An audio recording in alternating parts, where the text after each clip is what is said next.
चलिए हम बात कर रहे हैं लेक्चर नंबर 2 की। गुडविल में नेचर एंड वैल्यूएशन वाले चैप्टर पर थे हम।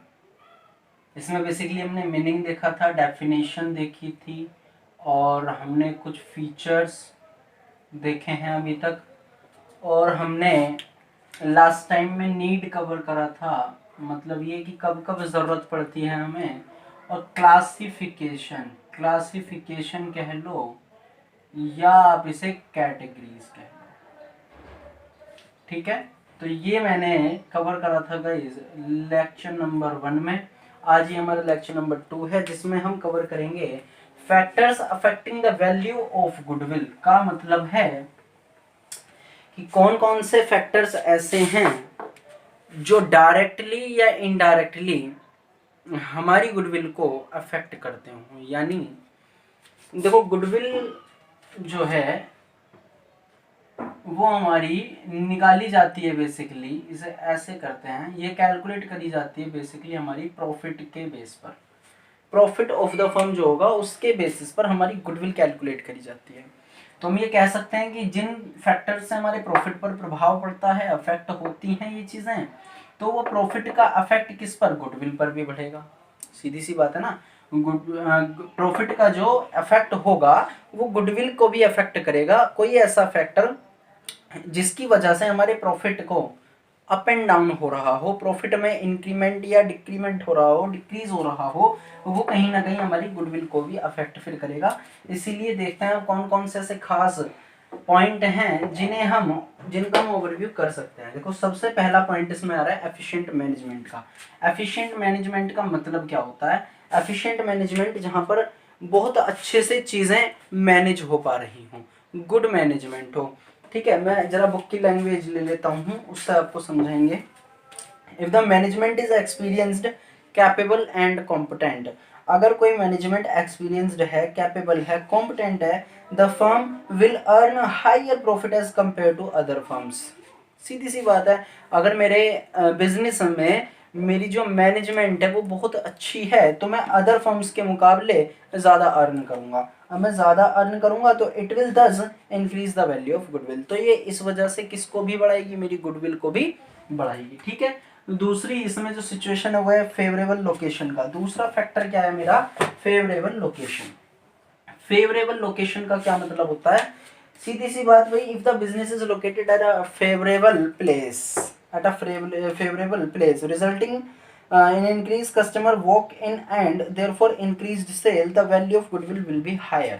मतलब ये आपका ना बिजनेस किसी रिमोट एरिया में है, मैं कहने लगूँ किसी ऐसे एरिया में जहाँ पर पब्लिक ना आती जाती हो, कोई वो, या उस लोकेशन को लोग जो हैं वो पसंद ना करते हो, उनके फेवरेट ना हो वो चीज़ें, वो उनकी कंडीशंस से बाहर हो, उनके इंटरेस्ट से बाहर हो, तो ऐसी जगह पर कस्टमर आपको नहीं मिलने वाला।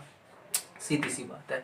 तो इसीलिए यहाँ पर ये पॉइंट रखा गया है फेवरेबल लोकेशन का। अगर आपका बिजनेस है किसी ऐसी लोकेशन में जो कि फेवरेबल है आपके लिए और कस्टमर के लिए, तो आपको अगेन एंड अगेन कस्टमर का चेहरा वहाँ देखने को मिल जाएगा, जो कि हमारे अर्निंग कैपेसिटी को इंक्रीज करने में हमारी मदद करेगा और इसीलिए हमारी गुडविल को भी अफेक्ट करेगा। ठीक है, ओके सर। नेक्स्ट पॉइंट है इसमें फेवरेबल कॉन्ट्रैक्ट्स का। कॉन्ट्रैक्ट्स का मतलब क्या है? यहाँ पर sometimes a firm enter into long term contracts for sale and purchase of goods at favourable prices, this will also affect profits and goodwill of the firm. ये कह रहे हैं कि आपने कोई कॉन्ट्रैक्ट देखा, आपने कोई कॉन्ट्रैक्ट देखा, मैं कह रहा हूँ कि कोई कॉन्ट्रैक्ट है जो आपको मिला, उसका प्राइस गाइस कुछ भी हो सकता है, XYZ। अब ये ना कॉन्ट्रैक्ट आपका एक लॉन्ग टर्म बेसिस पर चलने वाला कॉन्ट्रैक्ट है, लॉन्ग टर्म बेसिस का कॉन्ट्रैक्ट है, जिसकी वजह से आपको अच्छी खासी अर्निंग हो रही है लॉन्ग टर्म पीरियड्स में। तो आप ये कह सकते हो कि इसने हमारे प्रॉफिट को अफेक्ट करा, तो मतलब ये हमारी गुडविल को भी अफेक्ट कर रहा है। तो बेसिकली हमने कितने पॉइंट कवर करे अभी तक? 3। एफिशिएंट मैनेजमेंट अगर है तो वो भी हमारी गुडविल को बढ़ाएगा, फेवरेबल लोकेशन है वो भी हमारी गुडविल को अफेक्ट करेगा, फेवरेबल कॉन्ट्रैक्ट्स अगर हम बनाते हैं, हम कॉन्ट्रैक्ट्स ऐसे चल रहे हैं हमारे कि उस कॉन्ट्रैक्ट की वजह से हमारी प्रॉफिट में हायर हो रहा है, इंक्रीमेंट हो रहा है, तो हम ये कह सकते हैं कि वो भी हमारी गुडविल को इफेक्ट कर रहा है। और देखो सबसे इंपॉर्टेंट पॉइंट और खास पॉइंट जो मुझे लगता है वो ये है, longer displacement of business. Longer displacement का मतलब क्या है यहाँ पर, जो बिजनेस ज्यादा दिन चल रहा हो, बुक की लैंग्वेज से देखते हैं एक minute. Longer establishment of business का मतलब business established for long is likely to have extensive broader customer base resulting in higher sale and profit. सीधी सी बात, जितने दिन आपका बिजनेस टिका हुआ रहेगा उतने ही वो कस्टमर्स को ज़्यादा बढ़ाएगा। मैंने कहा कि आपके बिजनेस को चलते हुए 1 महीना हो गया, आपके पास अभी मान लो बेसिकली 5 से 6 कस्टमर हैं, लेकिन जैसे जैसे आपका बिजनेस ग्रोथ करता रहेगा, जैसे जैसे आपका बिजनेस लॉन्ग टर्म में चलता रहेगा, पुराना होता रहेगा, आपके कस्टमर्स को भी वो बढ़ाता रहेगा। अब आपके अगर कस्टमर्स बढ़ते रहेंगे तो बट ऑब्वियस है कि आपकी प्रॉफिट भी बढ़ेगी, और प्रॉफिट अगर बढ़ती है तो वो गुडविल को भी इफेक्ट करेगा ही करेगा। ठीक है, नेक्स्ट पॉइंट है access to supplies. Access to supplies का मतलब है गाइस यहाँ पे कि एक फर्म है, मान लेते हैं मिस्टर एक्स, जिसके मालिक हैं मिस्टर एक्स, या एक काम करो एक्स कोई फर्म है और एक वाई कोई फर्म है। एक्स जो फर्म है उसको जो गुड्स की सप्लाई है वो आसानी से मिल जाती है, आसानी से मिल जाती है, जबकि वाई जो है उसको जो अपने गुड्स की प्रोडक्ट्स की जो सप्लाई है वो आसानी से नहीं मिल पाती, इसलिए वो क्या नहीं कर सकता, वो ज़्यादा प्रॉफिट भी अर्न नहीं कर पाता है, क्योंकि उसके पास जब गुड्स नहीं होगा तो वो क्या नहीं कर पाएगा, ज़्यादा सेल नहीं कर पाएगा, सेल नहीं कर पाएगा तो वो प्रॉफिट अर्न नहीं कर पाएगा। लेकिन एक एक्स ऐसी फर्म है जो ज़्यादा सेल करती है, और सेल किस वजह से कर रही है, क्योंकि उसके पास ना प्रोडक्ट अवेलेबल हो जाते हैं आसानी से जब भी वो चाहती है, और दूसरी बात इसीलिए वो ज़्यादा क्या कर देती है, प्रॉफिट को ज़्यादा कमाती है, मोर प्रॉफिट अर्न करती है। तो हम ये कह सकते हैं कि सप्लाईज की, गुड्स की सप्लाई में भी काफी अच्छा खासा योगदान रहता है हमारी गुडविल को इफेक्ट करने का, बिकॉज जब जब हमारे पास सप्लाईज होगी गुड्स की, हम ना ज़्यादा सेल कर पाएंगे, प्रॉफिट ज़्यादा कमा पाएंगे, और गुडविल भी हमारी इंक्रीज होगी। बुक की लैंग्वेज इसको देखें तो when supplies of material are difficult to get, there will be a high value of goodwill for a firm which has a good arrangement for getting supplies। सीधी सी बात है, जिसके पास एक अच्छा अरेंजमेंट है सप्लाईज प्राप्त करने का, मिलने का, उनके पास ऐसी कुछ रिसोर्सेज हैं कि वो ना गुड्स को आसानी से मिल जाते हैं, उन्हें गुड्स तो वो भी सेल भी कर पाते हैं, प्रॉफिट भी अर्न कर पाते हैं। तो वो कह रहे थे यहाँ पर कि for getting supplies has a good arrangement. तो क्लियर सी बात है, अगर मेरे पास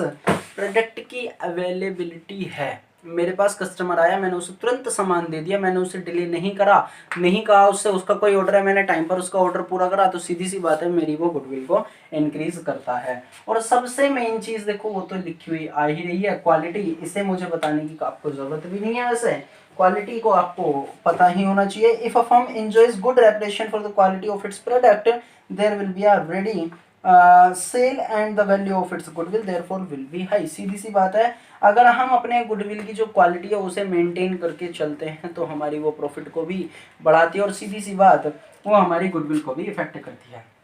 नेक्स्ट पॉइंट है इसमें मार्केट सिचुएशन।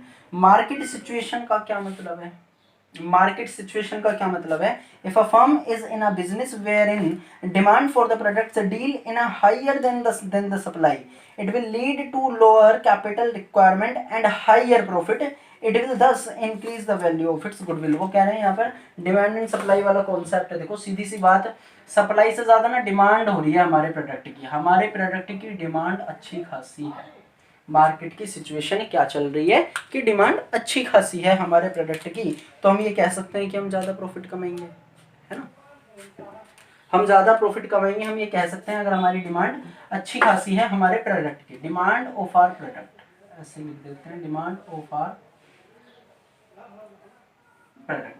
तो उस केस में हम क्या कह सकते हैं कि मार्केट की जो सिचुएशन चल रही है, हम ऐसी मार्केट में एग्जिस्ट करते हैं जहां पर हमारे जो प्रोडक्ट हैं उसकी डिमांड अच्छी खासी है, उस केस में वो हमारी प्रॉफिट को बढ़ाएगा, हमारी कॉस्ट को भी रिड्यूस करेगा, और उसके साथ ही साथ वो हमारी गुडविल को भी अफेक्ट करेगा। Nature of business, point number 8 की बात करें, नेचर ऑफ बिजनेस। तो नेचर ऑफ बिजनेस का क्या मतलब है, देखिए जरा एक बार। If the business of a firm is of the nature where the products deal in are in higher demand although not short in supply, the profit will be higher, it will thus increase the value of its goodwill. देखो इन्होंने क्या कहा है, if the business of a firm, जो किसी भी firm का जो भी बिजनेस है, अगर वो इस टाइप का है, इस नेचर का है, वेयर जहाँ जहाँ पर the products deal are in high demand, जो हमारे प्रोडक्ट्स हैं वो बहुत अच्छी डिमांड में रहते हैं। सेम सिचुएशन है लेकिन नेचर बदल रहा है अब यहाँ पे।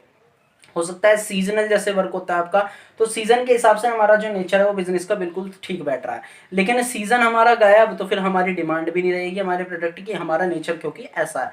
तो डिपेंड ये भी करता है मार्केट की सिचुएशन के साथ साथ कि हम बिजनेस जो है हमारा वो किस नेचर का है, हम जो बिजनेस कर रहे हैं वो किस नेचर में कर रहे हैं, उसकी एक्चुअल में डिमांड है या नहीं है। अगर उसकी डिमांड होगी तो प्रॉफिट बढ़ेगा और वो इंक्रीज करेगा हमारी गुडविल को भी।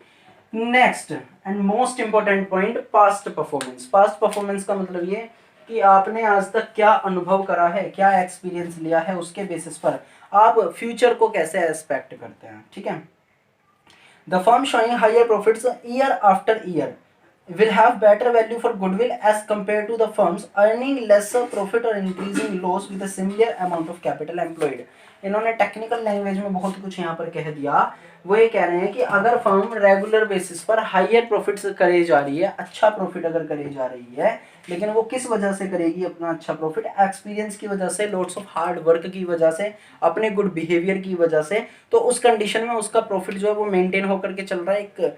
एक आप कह सकते हो कि एक लाइन को ना टच कर रहा है वो, कि हाँ इनका प्रॉफिट जो है वो खासा अच्छा खासा है, वो अच्छी एक चीज़ चल रही है वहाँ पर, तो उस केस में भी वो अपनी गुडविल को अच्छी खासी अमाउंट पर पहुँचा सकते हैं, उनकी उस केस में गुडविल बढ़ती है। अदर फैक्टर्स, अदर फैक्टर्स में बेसिकली क्या है कि और कोई ऐसा फैक्टर जो ऊपर ना आया हो आ सकता है इसमें अदर फैक्टर में, लाइक आफ्टर सेल सर्विस है, सर्विस देनी है हमें, भाई सेल हमने कर दी, ये नहीं होता कि बस सेल कर दी हमने उसके बाद हम सर्विस नहीं देते, सर्विस हमें देनी चाहिए। गुड कस्टमर के साथ रिलेशंस रखने चाहिए और गुड लेबर रिलेशंस भी हमें रखने चाहिए। तो ये बेसिकली 3 जो पॉइंट थे वो बहुत नॉर्मल से आपको समझ में आ गए होंगे। तो उम्मीद है तो कि लेक्चर आपको पसंद आया होगा, आप लोग एसएस ले लीजिएगा इसका। ठीक है, थैंक यू गाइस।